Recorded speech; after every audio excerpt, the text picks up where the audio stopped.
Welcome to another edition of Ian Cameron's Football Frenzy Pub Sports Radio. Friday, January 14th, Ian Cameron with you. Shifted the day one day later this week with the show just because of some time constraints and things that, unfortunately, conflicts came up yesterday, which prevented me from doing it on Thursday, which I normally do. But we'll probably get back to Thursday with the show next week at 1 p.m. Eastern. But nevertheless, we've still got you covered here. It's Wildcard Weekend. We're looking forward to it. First time ever. 6 wildcard playoff games taking place, 2 Saturday, 3 on Sunday, and then the first ever Monday night playoff game as well. So let's get right to it.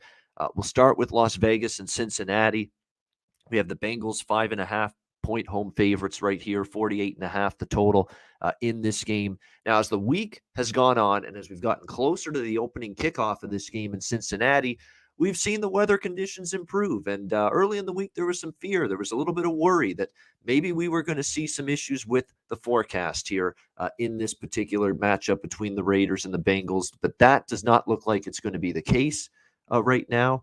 It's looking like a situation where the wind isn't going to be that bad. There's not going to be precipitation. It will be around the freezing mark, 32 degrees Fahrenheit at around opening kickoff. So it will be cold there in Cincinnati, but I don't think it's elements that either of these teams can't handle.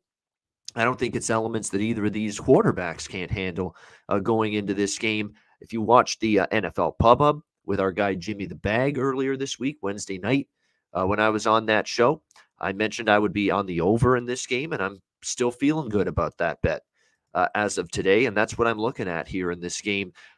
I like Cincinnati to win the game. I don't love the number 5.5 because the one thing we've seen from the Raiders, outside of, the loss to Kansas City where they just got their asses kicked 48-9 at Arrowhead, they've been right there in every game. They've played nothing but close games. It's been one nail biter and one down to the wire affair after another. You throw out the Kansas City loss, and the other games were a 3-point win in overtime on Thanksgiving against Dallas, the 2-point loss to the Washington football team, a 2-point win at Cleveland, a 4-point win against Denver, a 3-point win at Indy, and a 3-point overtime win against the LA Chargers. That is a shit ton of close games this team's played, which means laying 5.5 with anybody, in a Las Vegas Raiders game is kind of difficult at the moment.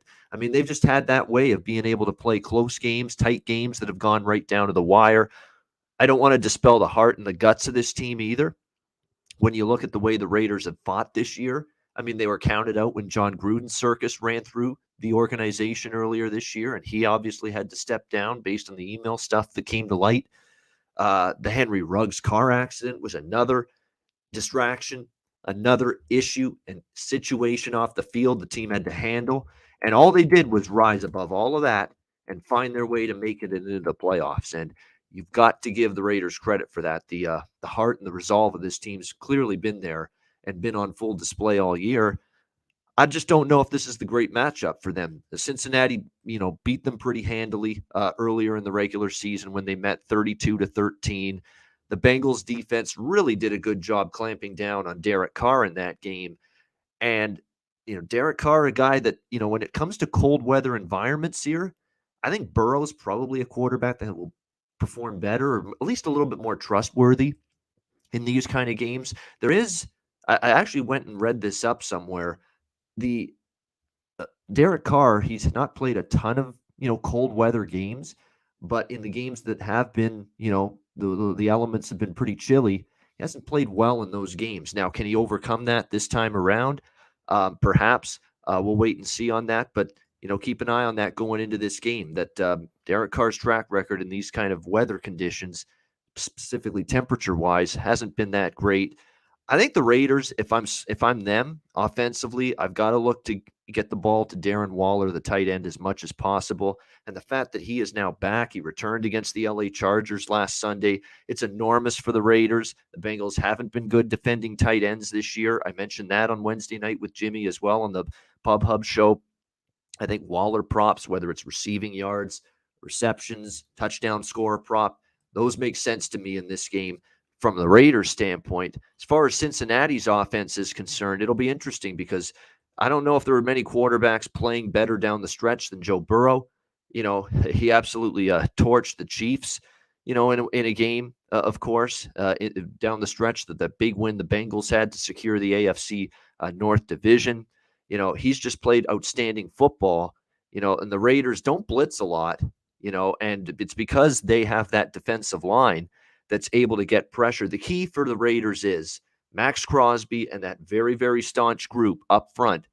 They've got to make hay. They've got to play at a high level. If Burrow gets any sort of time to throw the football to the likes of T. Higgins, to the likes of Tyler Boyd, to the likes of course Jamar Chase, who has been outstanding this year down the field in the passing game for Burrow, they're going to get cooked in this game, the Raiders. That secondary is simply not good enough to cover the receivers the Bengals have. So that defensive line's got to win their battle this week, the Raiders. They're capable of doing that. That's why I'm a little bit scared of the matchup for Cincy, because we know the offensive line sometimes, especially when they're up against a better defensive front, and we do have to give the Raiders credit for having a better defensive front. Sometimes they can be in some trouble there in that type of situation. We'll see how this one goes. To me, I still think this could be a close game. And I mentioned this too with Jimmy, is that I'm looking at a Bengals, and we'll get to the next game, the Bills, in a money line parlay, because I really do think the Bengals will win. They're at home. I don't love the situation for the Raiders, where they're coming off the Sunday night game, which went to overtime, which was exhausting, both physically and emotionally, with just the the ups and downs and the roller coaster ride, where the Raiders looked like they were going to cruise to victory, and the Chargers ended up making it interesting and forcing overtime. Now you got to go on the road and you got to play the first game out of the blocks here on Wildcard Weekend, on the first game on Saturday at 4:30 p.m. Eastern time. So I think the Bengals, to me, they'll find a way to win. It'll be a close game potentially, which is why I don't want to lay the 5.5. So I'm going to take Cincy in a money line parlay with Buffalo, the next game we'll talk about. And as a straight bet in this game, I will be on the over here at 48 is what you can get at DraftKings right now. So make sure you shop around. If you like the over like I do, make sure you find those 48s that are out there. They are available right now at a couple of sports books, including DraftKings. 48.5 is pretty much the prevailing number right now with the total.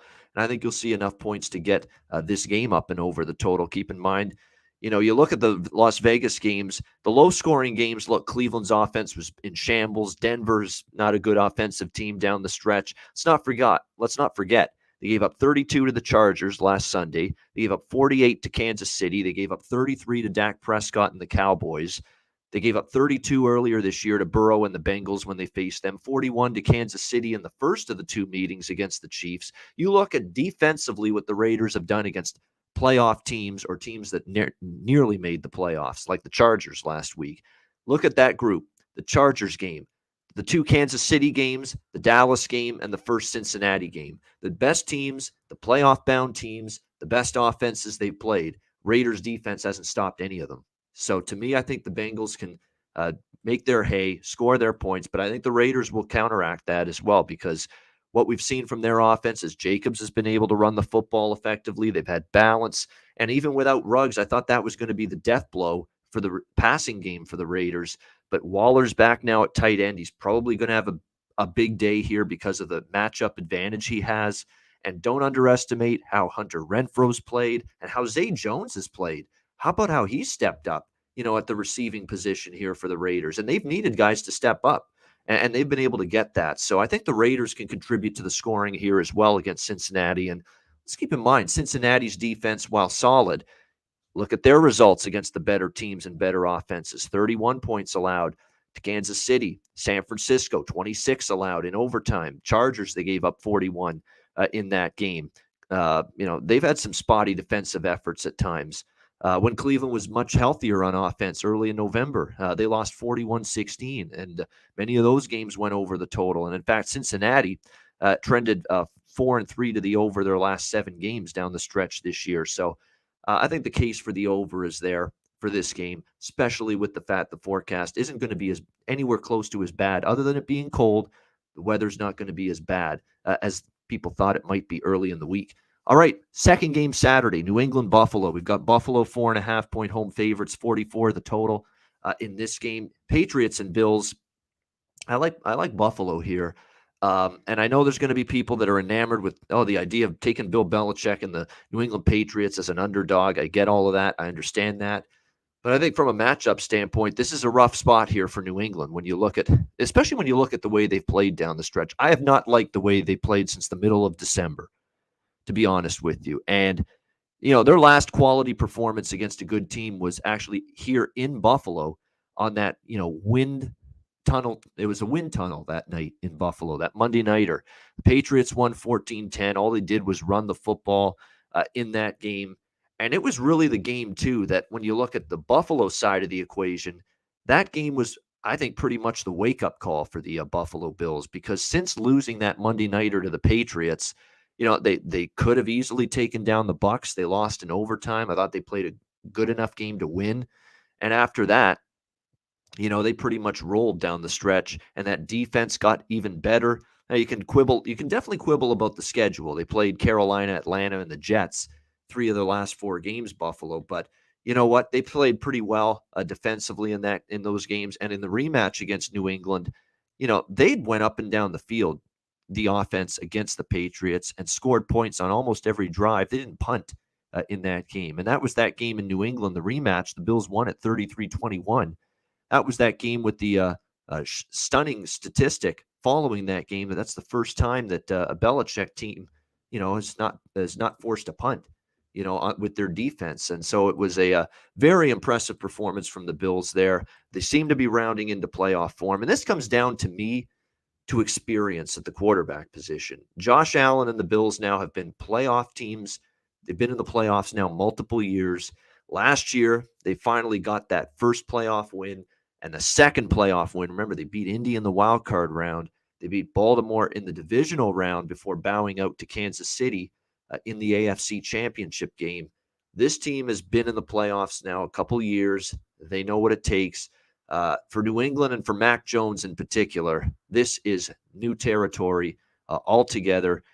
I don't like the way Mac Jones' game trended down the stretch. It trended down, essentially. That's the way it looked to me. He was starting to force the football into places he shouldn't. He was starting to really, really, make mistakes, the likes of which maybe he wasn't making earlier in the year. And that worries me here against, one of the best pass defenses. You can make a very good case the Bills have the best passing defense, best secondary in the NFL. To me, they've certainly got a top 2, top 3 secondary at the very least. And that's in spite of the fact they've lost Tre'Davious White for the season, but they've got more than enough still back there. When you look at Micah Hyde and you look at Jordan Poyer and you look at Wallace, they've got more than enough in the secondary in terms of quality personnel to be able to withstand that injury to White. So to me, I look at this Bills secondary still terrific, still very deep. That's they've got tons of quality depth there. And I just don't see the Patriots passing game doing enough. And don't underestimate the fact it's a Saturday night game in Buffalo. You know what that crowd can be like, on a Sunday afternoon. Imagine a Saturday night. Going to be a raucous environment, going to make things even more difficult for Jones. The path to victory that New England has is the run game. And the Bills, the run defense at times is not great. To me, it's going to be, can they do what they did in Buffalo on the Monday night? And that's run the football with success with Ramondre Stevenson, with Damian Harris. That's going to be their pathway to victory. The one thing about the Bills is, again, their run defense has been suspect at times. But if the Bills are leading, and I think they will for a large portion of this game, and they're always going to have to put New England in a position, where they're going to have to throw the football. And that's definitely not exactly where I would want them to be with the struggles they had down the stretch. So when all things are said and done, I'm going to lay the 4 with Buffalo. It's 4.5 right now with the Bills as home favorites here in this game.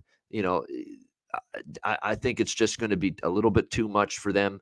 And their secondary, too. When you look at the second meeting in particular against the Patriots, Stephon Diggs had his way. The receiving game, all the Bills receivers pretty much every time they needed a big reception or a big passing play, they got it in that game against the Patriots. And Josh Allen, the one prop I like here is Allen rushing yards.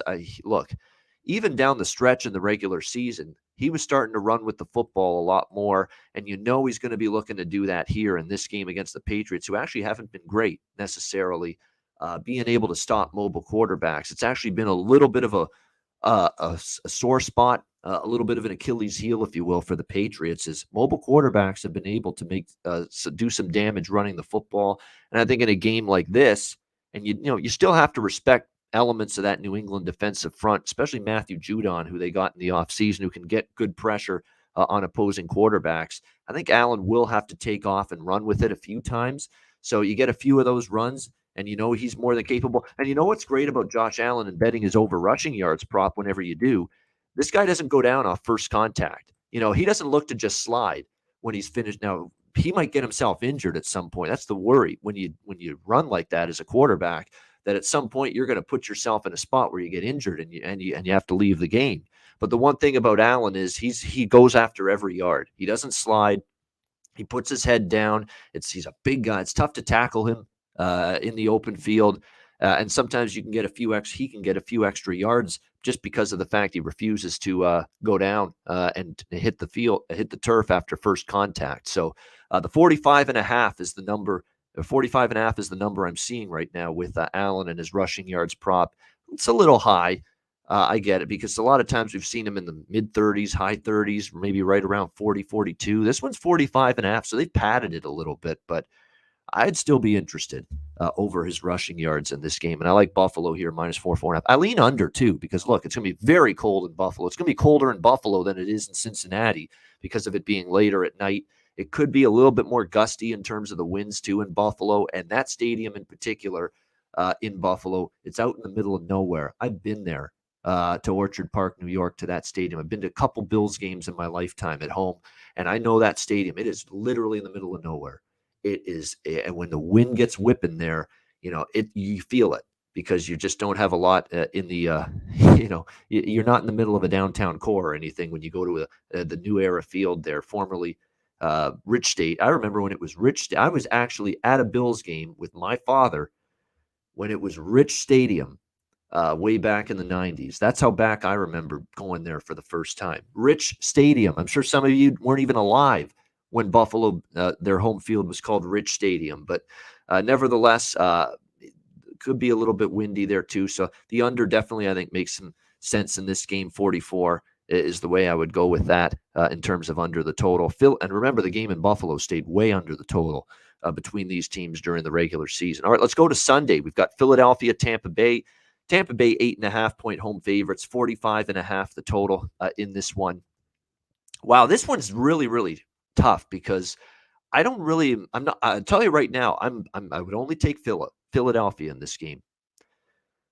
The Bucs are still a little banged up on defense. I think Shaq Barrett's going to play. I think Jason Pierre-Paul is going to play. I think Levante David might even return, although he's the most questionable in terms of being back here.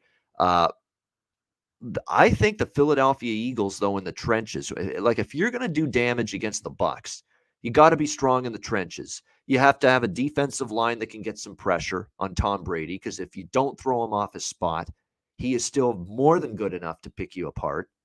And the question now is going to be a situation here where can that defensive line wreak havoc? And when you look at the Eagles' defensive front lately, they've played pretty solid for the most part. Like, you got to throw out the Dallas game last week. I mean, that was just, everybody was pretty much out for the Philadelphia Eagles in that game. But prior to that, you look at what the defense had done. Granted, the schedule was weak, but, they did a pretty good job on that side of the ball, and did a pretty good job, in terms of getting pressure. These teams played, of course, earlier this season. This is another rematch situation, and Tampa Bay won in Philadelphia 28-22 earlier in the season, these two teams. And the Philadelphia Eagles got 2 sacks in that game on Tom Brady. And so they showed that sign of being able to get some pressure on Brady. We'll see if that keeps up here in this game between these two teams. When you look at the Philadelphia offense, the one, I guess, slight concern I have with the Eagles, even though if I'm betting this game, I'm taking the points. I'm looking at the Bucs injury report here, and yes, it's still very much an issue in terms of really both sides of the ball. We know the secondary, Jamel Dean, The cornerback, questionable. Sean Murphy Bunting, hamstring injury. It's questionable if he plays in this game. Levante David still questionable. It does, like I said, look like Jason Pierre-Paul is going to be available to them as well. Which is a good sign. And of course, Shaq Barrett is definitely trending toward playing in this game. So they're going to get some reinforcements on defense, which is good. The one issue I have with the Philadelphia Eagles, and the one concern is we know it's a run-heavy offense, or they want to be, I should say, a run-heavy offense. I mean, they don't want to put the game in Jalen Hurts' arm, for the entire game. They want to be able to run the football as well as pass the football, or they want to be able to run the football more than throw it. And you look at the way the Eagles have played this year, you look at the numbers for the Eagles, 32.4 rushing attempts per game, 29.1 pass attempts. So it's actually not as skewed as I thought. But the bottom line is still, if the Eagles are going to have success, they've got to be able to run the football with a decent amount of success. The Bucs run defense is their strength. It's very good in terms of stopping the run. That's going to be critical here. Are we ready to trust Jay? Like, if the run is negated or at least nullified to a certain extent, do I have confidence then in Jalen Hurts throwing the football consistently? Because I think the secondary for the Bucs is still suspect, and I think there can be plays that can be made going into this game for the Eagles throwing the football. Now the question is, can Jalen Hurts consistently, find his way to, throwing the ball effectively, not making too many mistakes? And when you look at his games, it's been hit or miss past throwing the football. He only had 54% completions against the Saints. He only had 45% completions in a loss to the Giants earlier this year. But he also had games where he looked very, very good throwing the football. He had 76% completions when they beat Washington 27-17. They beat the Giants 34-10, but that day it was more running the football. He only completed 58% of his passes in that one. Better against Washington the second time around, 65% completions. So he has had some decent performances throwing it and some not so good. And that's the question mark here. Are you going to get him throwing the ball well and making plays through the air in this game? The good news is he's got a very, very good tight end to rely on in Dallas Goedert. He's got Devontae Smith. A lot of these running backs that the Eagles have are also very solid pass catchers and have been as of late. Boston Scott can catch out of the backfield. Kenneth Gainwell can catch out of the backfield as well for the Philadelphia Eagles. So, there's going to be options and there's going to be ways for Jalen Hurts and the Eagles to move the ball. The one thing about Philadelphia is losing by margin has not been something they have done very often. I mean, you look at the losses. They had a 6-point loss to San Francisco. They had a 20-point loss at Dallas. That was a bad game. They did not play well that night. I remember it. It was a Sunday night. But the other losses, 6-point loss to Tampa Bay, 11-point loss at Las Vegas, 3-point loss to the Chargers, 6-point loss to the Giants, and then you throw out the last game against Dallas because none of the starters played. But, the Eagles haven't lost many games. In fact, they've lost one game or 2 games all year by double digits. That's about it. So to me, I like what I've seen all season from the defensive front of the Eagles. They've played well up front for the most part. And the offensive line, you've seen the difference this year, that it's healthy. We have seen the difference in that Eagles offensive line from last year when it was a shit show with their O-line. First of all, it wasn't very good. And second of all, they couldn't stay healthy. This year, they are healthy. It's been amazing to see the difference when Lane Johnson is finally on the field every game. And look at the difference in the Eagles offensive line. It's been solid. So I'm looking at Philly here, plus 8.5 in this one. I haven't bet it yet. I'm still waiting for the final injury report on this Tampa Bay defense. I want to see who exactly is in. But I still think there's some concerns in that secondary, and it's about whether I'm ready to buy in to the Eagles being able to exploit that secondary if Tampa Bay gangs up on stopping the run, which they probably will, because that's the Eagles' first and foremost path to moving the ball on offense. They prefer to do it on the ground. Jalen Hurts running with the ball, that kind of thing. Jalen Hurts rushing yards, yes. This is another game. Look, you've got a good defensive front. That is the strength of the Bucs defensively. It's that front seven. So to someone in the chat that was asking about the Jalen Hurts props, yeah, it makes some sense to me. That is definitely going to be a situation, I think, Sunday where you're going to have to see Hurts make some plays with his feet. So the rushing yards over prop makes some sense to me there. As far as the total goes, I'm an over better. You know that. I've got a couple of overs I like. Actually, 3 of the 6 games I kind of like over the total. Las Vegas, Cincinnati, and 2 more that we're about to talk about. But it's not a playoff round where I want to pepper the board with over bets. We see a lot of unders in the wild card round. You go back and look last year, 2 years ago, 3 years ago, many years, the wild card round has been heavy to the under.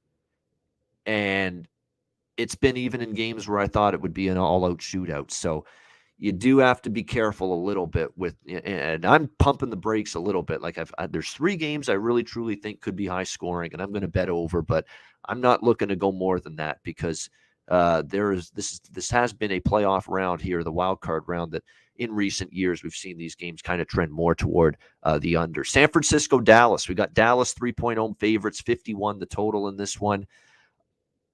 It kind of feels like San Francisco is becoming that trendy underdog here in this game. And I ain't betting against San Francisco. Make no mistake about it. I am not laying 3 points with Dallas, but I don't know if I'm going to back the 49ers either. It was a tremendous second half comeback against the Rams. It really was. But if we get the Jimmy Garoppolo first half and the 49ers first half that we saw against the Rams last week, if we get that here, I don't think they're coming back. And I don't. On the road against the Dallas Cowboys. The problem with Dallas is, go back and look at these wins they've had down the stretch. Go and look at each and every one of them. The Atlanta win, 43-3, but Atlanta stinks. Terrible team. New Orleans, 27-17, and that's back when the Saints were decimated. Remember? They're down to Trevor Siemian at quarterback. Kamara didn't play. They're absolutely ravaged along the offensive line. Starting tackles didn't play in that game. They had a couple of other injuries on defense, and Dallas did what they should have done. That's why they were laying 6.5 on the road at New Orleans in that game. That was a shell of a Saints team that we know of when they're fully healthy. That was their other win. Then they beat the Washington football team. That's not a really overly impressive win. They beat the Giants, another not very impressive win necessarily against a weaker team. They beat up Washington again in that shellacking they handed out 56-14 in the final Sunday night football game in December. They beat up a Philadelphia team that didn't have any starters on the field in that game in the finale. And then the one team, or so I should say the 2 teams that they've played, the 3 teams that they've played. I've talked about the Atlanta win. The wins were Atlanta, New Orleans, who was decimated, Washington twice, the Giants, and the Eagles. The losses, Kansas City, playoff team. Las Vegas Raiders in overtime on Thanksgiving, playoff team. Arizona in the second final regular season game. The second to last, I should say, regular season game. They lost to Arizona 25-22.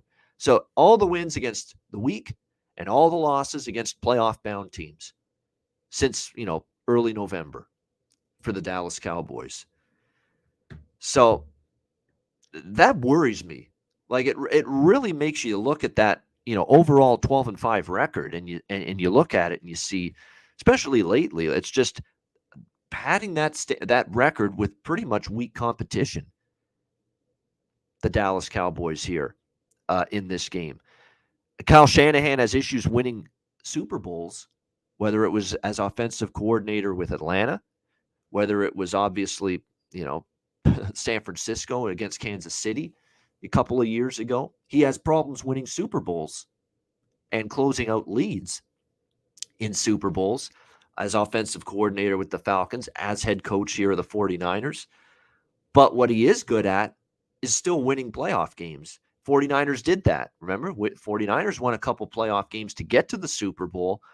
So this is a very trendy underdog. There's a lot of people that like the Niners. I kind of am with them here. But I was honestly, I still thought Dallas probably should have been maybe 3.5 or 4. I did not necessarily think Dallas would just be -3. in this game, especially with San Francisco, having their own, inconsistent up and down year. Yeah, sure, they beat the Rams last week and came from behind to beat them. When it was all said and done, 27-24, it's been a good matchup, them and the Rams, for some reason. And they're much healthier now. You look at this Niners team, the way they've been able to run the football with Elijah Mitchell, with what they've got now at the receiving core, it's much stronger and better than it used to be. George Kittle's healthy again. They've got Brandon Ayuk. They've got Deebo Samuel. Jawan Jennings comes out of nowhere last week for the Niners. Look at the performance he had. They definitely have been playing well for the 49ers. This is definitely one of the more conflict games for me this weekend. This is the other second of the three games this weekend that I kind of like points being scored.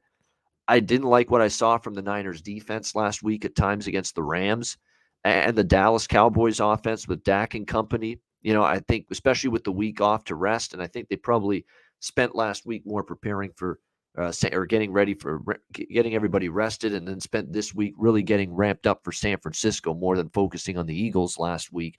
I think that's probably a benefit to the Cowboys. And you look at the San Francisco defense, I'll mention it one more time. The games against, some solid quarterbacks, those are the games where they've had some trouble in. Joe Burrow and the Bengals, they won that game, but they still gave up points. They still gave up yards. I think you'll see more struggles even against the Rams last week. It was Jimmy G on the offense that helped them carry them and push them toward that particular win. It wasn't necessarily the defense coming up with critical plays and critical stops against Matt Stafford and the Rams offense. So I'm looking at this as a game where I think it could go over 51 here. It's a high total. It is high, and it was I've expected it to be probably, right around the low 50s. So you're not necessarily getting a bargain, but I'm definitely looking at potentially points being scored. And here's another thing, too, to factor it in with Dallas. We talked about the weaker competition. You look at the Arizona game, the Las Vegas game. Those are games where we saw points scored. Those are games where, again, better offenses and better teams, playoff-bound teams. It wasn't necessarily the same Dallas team. The way I see Dallas's defense is they've gotten better. There's no question about that. Randy Gregory, DeMarcus Lawrence on the defensive front have been terrific. Of course, Trayvon Diggs, outstanding at the cornerback spot. Micah Parsons is just unbelievable already in his rookie year. But this, at the same time, this is a big play defense. This is a defense that gets the big sack, that gets the critical turnovers. I still think in terms of yardage defense allowed, that you can still move the ball against them. I don't think they've shored that part of their defense up. Remember, you look at Dallas's defensive numbers for the entire year, their defense is 19th in the NFL in total yards allowed. So everyone's raving about the Dallas defense. No, they still give up yards. Teams can still move the ball against Dallas. They're 19th in total yards allowed. Why have they been so good? Well, number one in takeaways. That's why. Number one in forcing turnovers, 34, leading the NFL in terms of turnovers forced this year. That's why the defense has been great. Now, I don't want to take it away from them, but to me, for the 49ers, ball security. And that comes back to another part of why I'm on the fence with the side in this game. Jimmy G can be a mistake waiting to happen. Jimmy G can be an interception waiting to happen. He was brilliant. He was damn near perfect in the second half last week. But man, we have not seen that version of Jimmy Garoppolo consistently or enough. And now you're facing a ball-hawking Dallas defense. If we're going to see Jimmy G, mistake-prone Jimmy G, and he can come out of the woodwork any moment, that is going to ruin this game, I think, for the San Francisco 49ers, because that's the one thing Dallas has done all year is force those turnovers and take that ball away. It's going to be imperative here for Jimmy Garoppolo to protect the football, value it, ball security, make good decisions, all of that stuff, because Dallas has been able to just absolutely feast on turnovers. Dak, I think, can manage it a little bit more.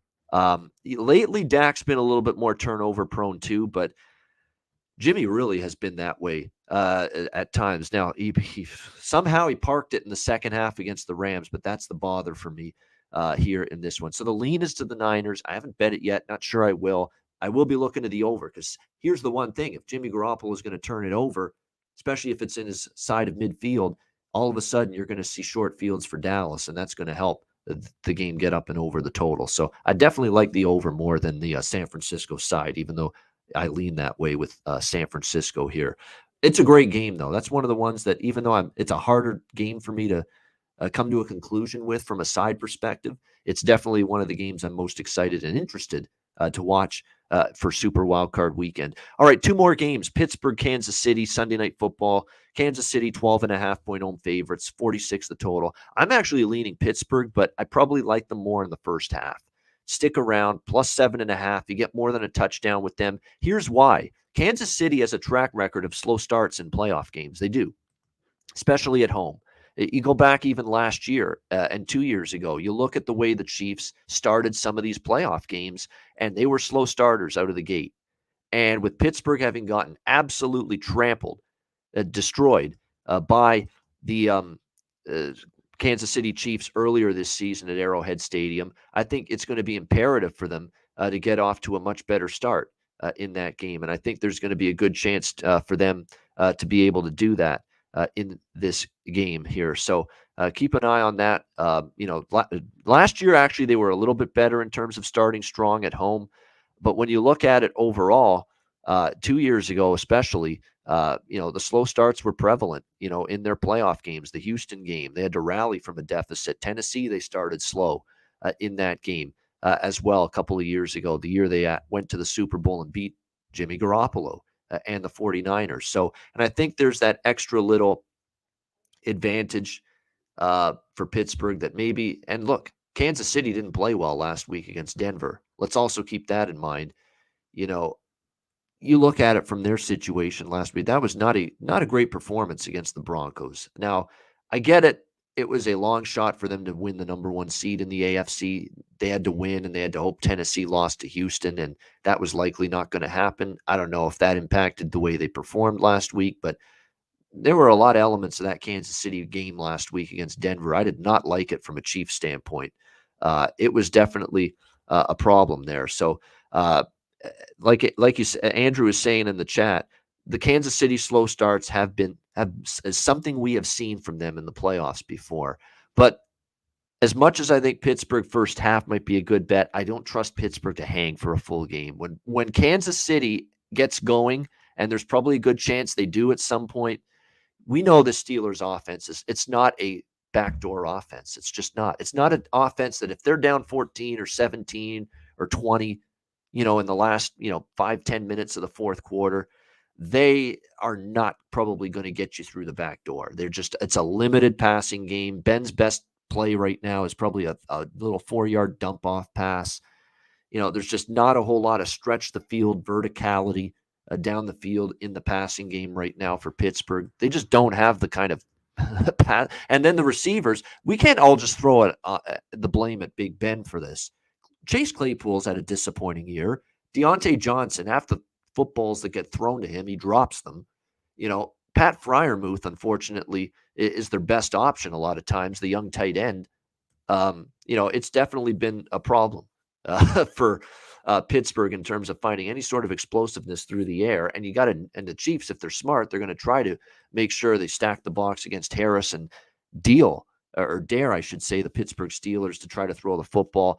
That being said, I could see Kansas City slow start. They have had these, and Pittsburgh, knowing that they got buried in the first half at Arrowhead Stadium during the regular season. Like, they were out of that game at halftime. There was no shot for them whatsoever. None, zero at halftime to win that game.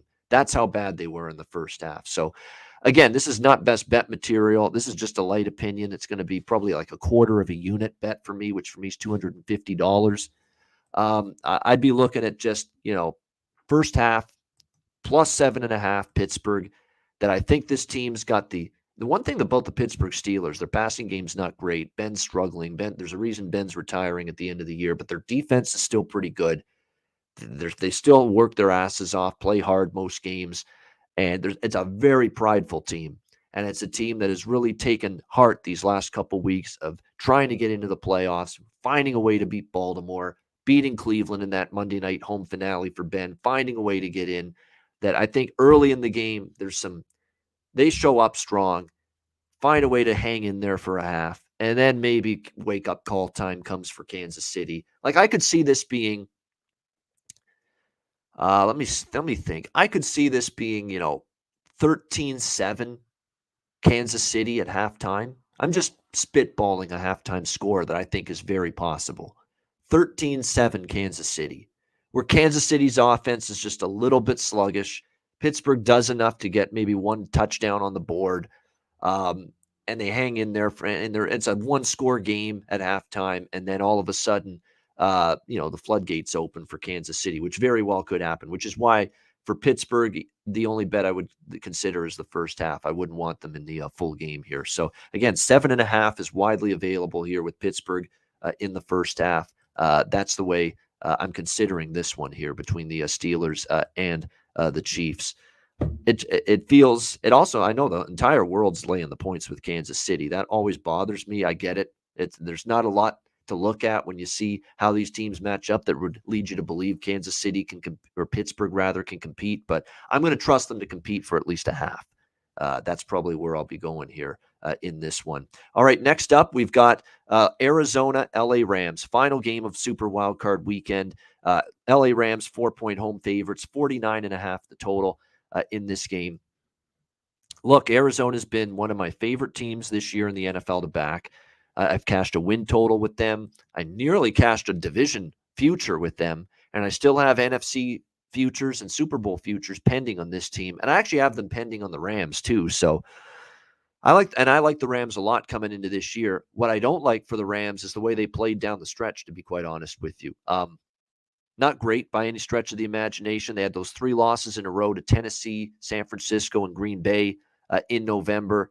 They bounced back, beat Jacksonville. They avenged the first loss against Arizona and beat the Cardinals, although Cardinals were a little bit injury-plagued at that time. Then they beat Seattle, who had been struggling.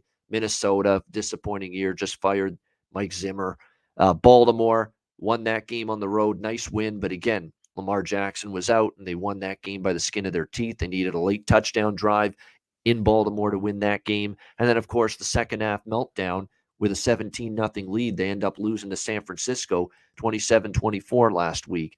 I think it's definitely tricky to lay 4 with the Rams here. Arizona, even in the second loss they had to the Rams, Arizona was plus 91 in yards in that game, in total yards, the 30-23 loss to the Rams in Arizona. And then in the first meeting in LA, 37-20 for the Arizona Cardinals. Cliff Kingsbury's offense worked. And last check, DeAndre Hopkins certainly is not going to play. We can rule him out. But A.J. Green has stepped up lately. You're going to have Christian Kirk. You might even have Rondale Moore back. Keep an eye on that, although he's still questionable for this game. In terms of the running back position, Arizona is hopeful to have both of their running backs available, Chase Edmonds and, of course, James Conner as well for this football game. And they got their Pro Bowl center, Rodney Hudson, back recently, the anchor of that offensive line. So there is some good news in terms of reinforcements on the horizon here, potentially, for the Arizona Cardinals. They were initially thinking maybe we could have J.J. Watt. The one concern is the defensive line's a little bit banged up. J.J. Watt's been out for a few weeks. Jordan Phillips, the defensive end's been battling a knee injury. We'll see if he plays for Arizona in this game, so keep an eye on those two. As far as the Rams go, apparently Matt Stafford's got a toe issue, but he's playing through it. Obviously, he'll start here. It's almost like he's throwing that out there now to make excuses for all the interceptions. Oh, but all of a sudden I've had this toe issue. No, you just got to make better decisions, man. You can't be turning the ball over as much as you have. And that's why I have worry about the Rams laying 4 in this game. The turnover machine that Matthew Stafford's become in recent games. That definitely bothers me here, is the turnovers that he's had.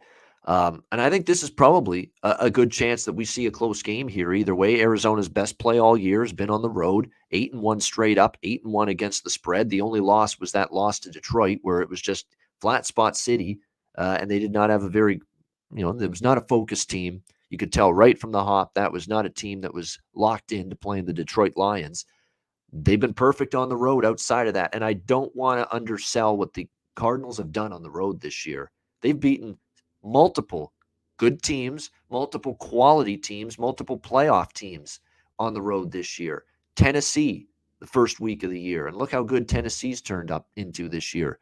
Arizona took it to them in that first game of the season. They beat the Rams on the road in this very building, SoFi Stadium, earlier this year. Beat Dallas down the road. Another road win against a playoff-bound team. So, to me, Arizona has shown you that ability to go on and that's where they played their best football. I can't explain it. I don't think they can. Why have they played so well on the road and been so poor at times at home? I don't know. And I don't think they know. But what I do know is they are definitely a team that has been at their best on the road. They're getting more than a field goal here. They are very capable of competing right down to the wire in this game. And to be honest with you, of all the games this weekend, I think this could be one of the closest games in terms of margin. So the fact that I can get more than a field goal with either of these teams, and I think it's a field goal game at worst either way, I'm taking the 4 here with Arizona in this one. They already won here in LA, and LA only beat them by 7 in the rematch in that game, in a competitive game. If Arizona doesn't make a couple of mistakes defensively there in that fourth quarter, could have been a different outcome in that game. So, yeah, long term, I hear what you're saying, Andrew. Long term, McVay's done well against Kingsbury, but not this year. This year, they won the second meeting, but this year, Kingsbury finally got McVay. The Arizona finally got the Rams earlier this year, and I just don't like how the team trended down the stretch. I find that the Rams started to play a little bit worse in the final, 3-4 games of the season compared to earlier in the year. So I'm taking the underdog here, the road dog, Arizona +4, and I'm also liking over the total. I'm not going to argue with past results here with these two teams head-to-head this year. The first meeting was 37-20, 57 points scored. The total was 54. It went over. The second meeting, 30-23 Rams, 53 points scored. The total in that game was 51. It also went over the total. So you had 2 games that went over the total, 2 games that both got into the 50s. And now we see a 49 and a half here with this total. I don't see the reason for this total being lower than it was in the first 2 meetings that both went over, that both got into the 50s. I like over 49 and a half here as well with the Cardinals and Rams. Great stuff. Thank you to everyone for joining in. That's my Wildcard Weekend breakdown here on Ian Cameron's Football Frenzy. Appreciate everybody joining us live. Hit the like button on your way out if you haven't done that already. We appreciate it. We'll be doing the Ian Cameron Football Frenzy show every week. We'll probably be back on Thursday next week. We'll have, I think, how many shows left? 3 more shows. We'll have your divisional playoff preview show next week. Then we'll have your conference championship preview show. And then our season finale of Ian Cameron's Football Frenzy will be the Super Bowl preview show. And that'll be a fun show. We'll talk side total and we'll talk a ton of props. I will be loaded for bear for that Super Bowl preview show, ready to break down a bunch of player props for that game. So you'd better be ready for that for our season finale prior to Super Bowl Sunday. So great stuff. We will wrap it up with a Wildcard Weekend best bet coming on up right after this.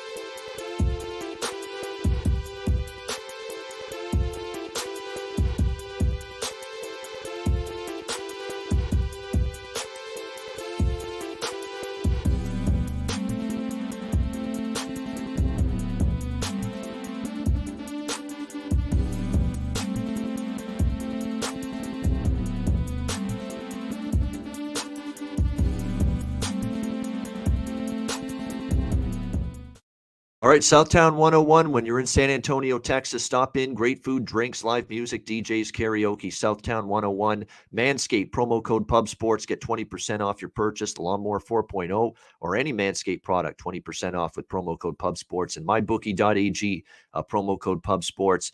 NFL Wildcard Weekend, starting the NFL playoffs this weekend. We've got NBA, college basketball, NHL, UFC is back this weekend as well.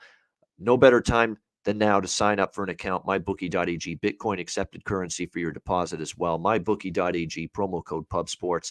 All right, best bet for Wildcard Weekend.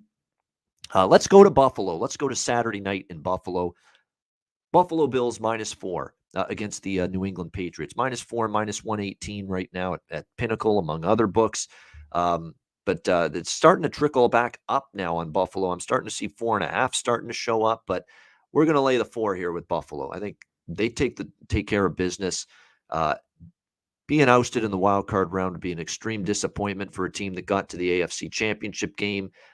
Mac Jones in his first road start, and there's a long-term trend in the NFL wildcard round in the first for the quarterbacks that are making their first ever playoff start. Long-term, they are 38% ATS. That's the percentage, 38% against the spread. First-time playoff starting quarterbacks. And of course, we have one in this game with Mac Jones, the rookie for the New England Patriots. I think it's a tough spot for him. Bills defense that played their best football down the stretch uh, on the road in a loud environment on a Saturday night in Buffalo. The Bills find a way to win this game and cover. I see a Bills win in the 7 to 10 point margin kind of vicinity. They're not going to totally wipe out the Patriots. Patriots are, a solid team, and they're well coached enough to make this relatively competitive. It'll be a relatively competitive game. I think the Bills find a way to get the win and the margin of victory enough to cash this ticket.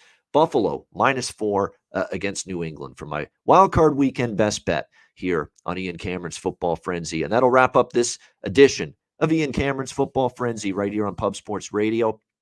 Make sure you join me later today, 4 p.m. Eastern, 1 p.m. Pacific, NBA Pub Hub for a Friday. Me and the crew breaking down the Friday NBA card. Thanks to everyone for joining us. Hit the like button on the way out. I'm Ian Cameron. Have a great weekend. Enjoy Super Wildcard Weekend in the NFL. Cash some tickets. Enjoy all of the games, and good luck.